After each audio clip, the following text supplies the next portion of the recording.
নমস্কার বন্ধুরা। আমি সেইভাবে কোনোদিনও ভিডিও করিনি ও ভিডিও করার কথা মনেও করিনি। আমি একজন শ্রোতা হিসেবে থাকতেই চেয়েছিলাম, কিন্তু এই ওয়াইটিতে কিছু মানুষ আছে যারা প্রতিনিয়ত কয়েকজন মানুষকে আক্রমণ করে যাচ্ছে তাদের কথার মাধ্যমে। এই ওয়াইটিতে একজন বিদ্যে বোঝাই দিদি আছেন, যিনি নিজেকে বিশাল শিক্ষিত ভাবেন। তিনি অন্যের ভুল দেখতে পান, কিন্তু ওনার নিজের যে ভুলগুলো আছে সেগুলো দেখতে পান না। আমি যতটুকু জানি, অন্যের ভুল খোঁজার আগে নিজের ভুলগুলো ভালো করে দেখতে হয়, নিজের ভুল সম্বন্ধে ওয়াকিবহাল থাকতে হয়। যাই হোক, উনি ওনার স্বপ্নের জগতে একটি বাচ্চাকে, মানে ওনার একটি কাল্পনিক চরিত্র তৈরি করেছেন, একটি বাচ্চা মেয়েটি।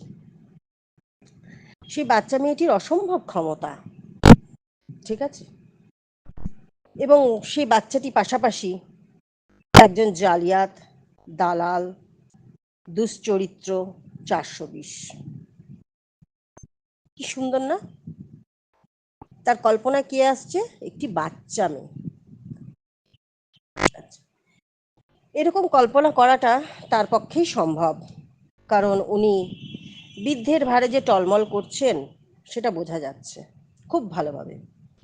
ওনার কথাতেই বোঝা যায় উনি একজন ফ্রাস্ট্রেটেড মহিলা, যিনি কোনো রকমভাবে জীবনে শান্তি পাননি।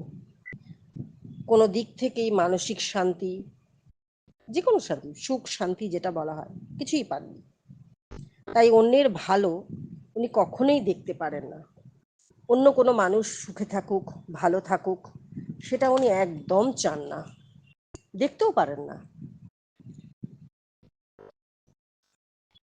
এইসব কারণে ওনার মনের ভেতর যদি কখনো দেখেন যে অন্য কোনো মানুষ খুব ভালো আছেন, সুস্থ আছেন, তো সেটা দেখার পর তার মনের ভেতরে না উথাল পাথাল হয়। তিনি চেষ্টা করেন যে কি করে সেই মানুষগুলোর ক্ষতি করা যাবে, এবং সেখান থেকে কিছু কিছু মানুষকে উনি টার্গেট করেন যে এই মানুষগুলোর ক্ষতি করব। এবং তার জন্য উনি সেই মানুষগুলোর সঙ্গে সূক্ষ্মভাবে মেশেন, তাদের সঙ্গে কথা বলেন, তাদের পেটের কথা নেন, নিয়ে তারপরে গিয়ে উনি গিয়ে বসে পড়েন ওনার শব্দের বান দিয়ে তাকে ভেদ করে অসুস্থ তৈরি করার তার মতো। ঠিক এইরকমভাবে কয়েক মাস আগে উনি সঙ্গীতা চক্রবর্তীর কাছে, মানে আমাদের দিদির কাছে আর কি, উনি এসেছিলেন। ঠিক এরকমভাবেই কান্নাকাটি করে এসেছিলেন যে উনি কোনো এক, মানে এক নয় একাধিক, মানে ক্রিয়েটারের কাছ থেকে নাকি বিভিন্ন রকমভাবে মানসিক যন্ত্রণা পেয়ে উনি বিধ্বস্ত। তো সেই দিনের পর দিন কান্নাকাটি করা, অনেক কিছু হয়েছে। হওয়ার পরে যথারীতি দিদির যেটা মনে হয়েছে যে না, সত্যি তো মেয়েটি খুব অত্যাচারিত, মেয়েটির পাশে থাকা যায়। সেই কারণে যেহেতু উনি মানবাধিকারের কর্মী, সেই উনি উনি ওনার কাজের সূত্রে উনি বলেছেন ঠিক আছে আমি পাশে থাকবো। উনি সেই হিসেবে পাশে থেকেছেন। এবার থেকে উনি দিনের পর দিন যেটাকে বুঝিয়েছেন যে কিছু মানুষ তাকে বিভিন্ন রকমভাবে মানসিক যন্ত্রণা দিচ্ছেন, এবং এই মানসিক যন্ত্রণার জন্য তিনি নাকি প্রশাসনকে জানিয়েছেন, কিন্তু সেইভাবে প্রশাসন কিছু উত্তর করেনি, কারণ সেইভাবে উনি কোনো কাজও করেননি।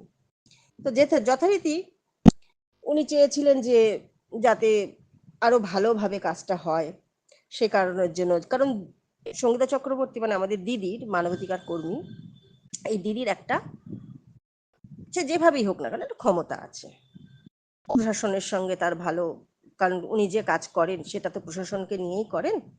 যে কারণের জন্য উনি চেয়েছিলেন যে এনাকে দিয়ে যদি কিছু করানো যায় তার দ্বারস্থ হন, এবং তার দ্বারস্থ হওয়ার পরে উনি প্রশাসনের কাছে একটি দরখাস্ত করেন, আবেদন করেন, যাতে ওই মানুষগুলোর প্রতি তার রিভেঞ্জ যেটা বলা হয় সেটা নেওয়া যায়।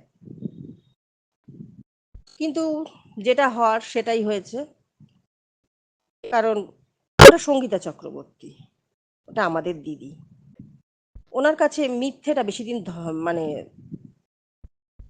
মিথ্যেটাকে ধরে রাখা যায় না, ঠিক সত্যটা বেরিয়ে আসবে। ধীরে ধীরে ধীরে ধীরে দিদির কাছে সবটা ক্লিয়ার হয়ে গেল যে অ্যাকচুয়াল উনি কি চাইছেন। সেই কারণে ওনার যে পরিকল্পনা ছিল, দুষ্টু চিন্তা ভাবনা ছিল, সেই দুষ্টু চিন্তা ভাবনাকে দিদি কোনো রকম ভাবে পাত্তা না দিয়ে সে যে যে পরিকল্পনা করেছিল সেই মানুষগুলোর ক্ষতি করার, সেটা সে করতে পারেনি।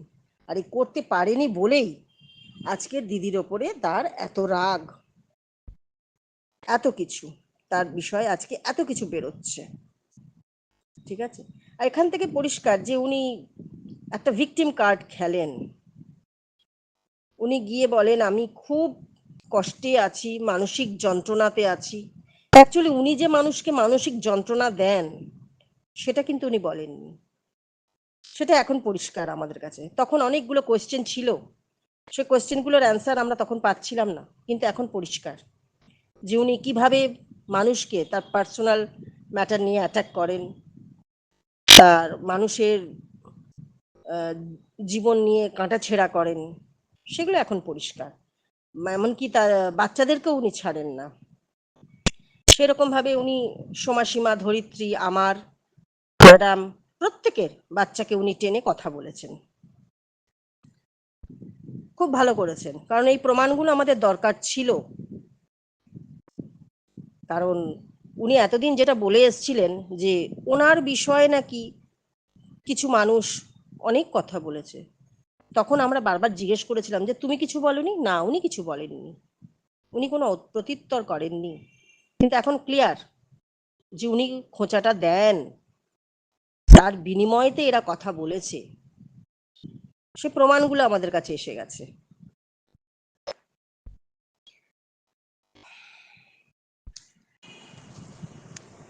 এই বিদ্যে বোঝাই দিদির পরিকল্পনা দিদি যখন সমস্ত বুঝতে পেরেছিল, বুঝতে পারার পরেই দিদি তাকে তার দল থেকে বহিষ্কার করে এবং এই বিদ্যে বোঝাই দিদিকে সঙ্গ দেয় তার একটি বোন এবং একটি ভাই। তারাও, আমি ওনাকে বারবার প্রশ্ন করেছিলাম যে আপনি এত শিক্ষিত, আপনি একজন টিচিং প্রফেশনে রয়েছেন, সেই অনুযায়ী আপনি ভিডিও করতেন, তো সেইখানে সেই ছেড়ে আপনি এই জোনে এলেন কেন? অ্যাকচুয়ালি তখন বুঝতে পারিনি, উনি শিক্ষিত বটেই, তবে উনি যেটা বেশি পছন্দ করেন সেটা হচ্ছে কন্ট্রোভার্সি। উনি মানুষকে নিয়ে কাঁটাছেঁড়া করতে বেশি পছন্দ করেন, পড়াশোনাটা তো পরের ব্যাপার। ওই যে বলেছিলাম যে উনি ফ্রাস্ট্রেটেড, সেই কারণের জন্য উনি কারোর ভালো দেখতে পারেন না। সে কারণে উনি ওনার টিচিং প্রফেশন ছেড়ে উনি এই কন্ট্রোভার্সি জোনে আসেন এবং দিনের পর দিন কন্ট্রোভার্সি করেই যাচ্ছেন। আজ কিছুদিন আগে দুটো ছেলে মেয়েকে নিয়ে কন্ট্রোভার্সি করেছে, দুটো না, তিনটে ছেলে মেয়েকে নিয়ে কন্ট্রোভার্সি করেছে, তাদের মা বাবাকে নিয়ে কন্ট্রোভার্সি করেছেন, করে এগিয়েছেন। এখন ধরেছেন কয়েকজনকে এবং আমাদের দিদিকে। তার আগে তো কয়েকজনকে তো করেইছে, কিছু বাচ্চার লাইফ নষ্ট করেছেন উনি, অথচ উনি কিন্তু সিডিপিও, উনি কিন্তু একজন বাচ্চাদের আধিকারিক। বাচ্চার উনি দেখাশোনা, মানে দেখাশোনা বলবো না, উনি একজন একটা মিউনিসিপ্যালিটির আন্ডারে বাচ্চাদের মানে চাইল্ড ডেভেলপমেন্টে রয়েছেন, অথচ উনি কিন্তু বাচ্চাদেরই ক্ষতি করছেন। আর ওনার কল্পনাতে কে আসে? বাচ্চাই আসে। ঠিক আছে, এগুলো একটু বুঝবেন ব্যাপারটা। যে কারণের জন্যই বলছি যে উনি দিনের পর দিন কিছু বাজে কথা বলে যাচ্ছেন ওনার আত্মতুষ্টির জন্য। খুব ভালো করে যান, উনি যত করবেন ততই উনি ওনার চরিত্র প্রকাশ করবেন, ওনার চরিত্র উনি আরও দর্শকদের কাছে এনে নেবেন। কারণ তারা বুঝতে পারছে, জানতে পারছেন উনি যে নামে ওয়াইটিতে পরিচিত সেটাই ঠিক সেটা উনি প্রমাণ করছেন ওনার কর্মের দ্বারা, ওনার কাজের দ্বারা। ভালো লাগছে এগুলো, বেশ ভালো, বেশ ভালো। প্রমাণের দরকার ছিল, আমরা তা পেয়ে গেছি। এতদিন আমরা বুঝতে পারছিলাম না, সেগুলো আজকে আমাদের কাছে ক্লিয়ার। আমাদের যে কাজটা হয়ে রয়েছে অর্ধেক, সেটা আরো এগিয়ে নিয়ে যেতে আমাদের সাহায্য করবে ওনার কাজ। স্বাগতম ম্যাডাম, আপনি করতে থাকুন। আপনি আরো বেশি গালাগাল দিন, আরো বেশি জালিয়াত বলুন, আরো বেশি করে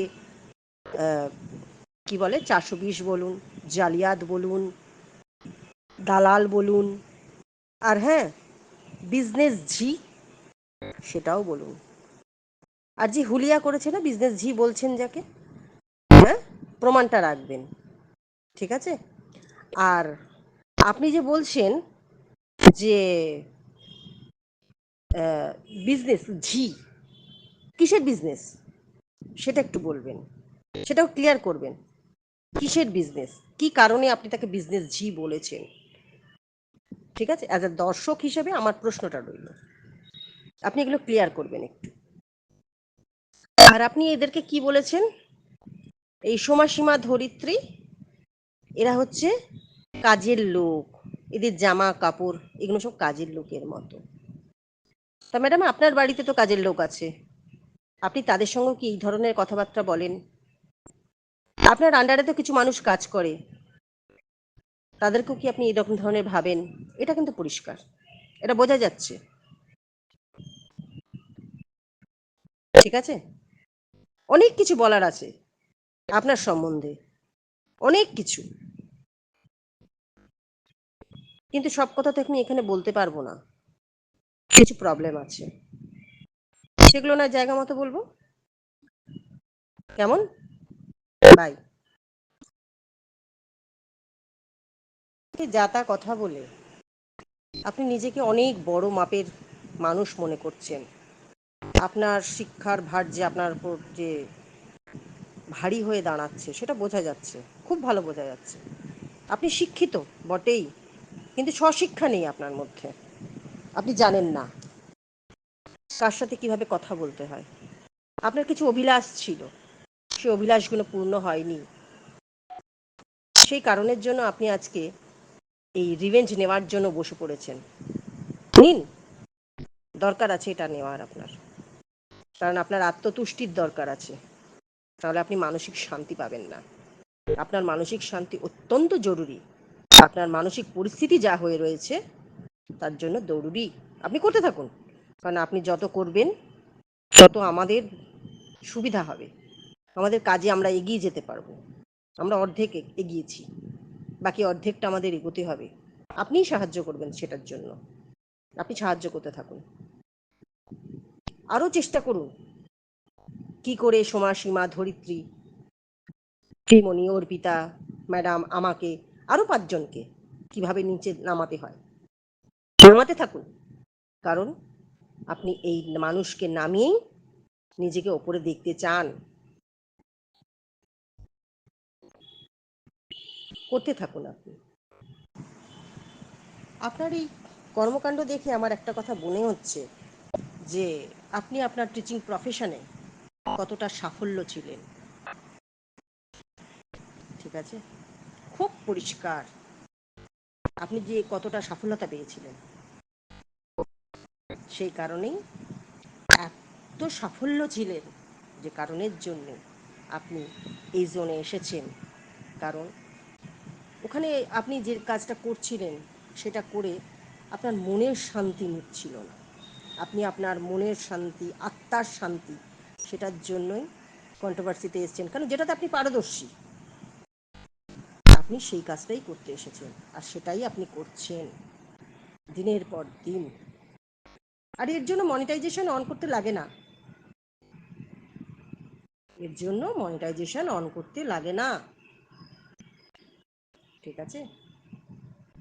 করুন, করুন, করুন, আরও করুন, আরও করে এগিয়ে যান। কোথাও তো একটা সফলতা পেতে হবে, আপনার অফিসেই বা কি মান আছে সেটাও বোঝা যাচ্ছে। খুব ক্লিয়ার, খুব ক্লিয়ার। আরো অনেক কিছু বেরোবে,